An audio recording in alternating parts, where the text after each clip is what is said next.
Hello guys, जा रहे हैं हम लोग चाय पीने। देखो रोड का इतना सन्नाटा है। आज शनिवार है तो घूमने जा रहे हैं चाय पीने। हमारे कारखाने का लाइट चला गया है। देखो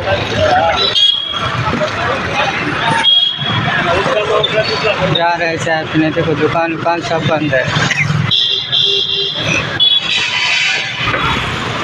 चाय पियेंगे, हाथी खाएंगे, वहाँ से आराम से निकलेंगे। आज शनिवार है, सब बंद है दुकान पर।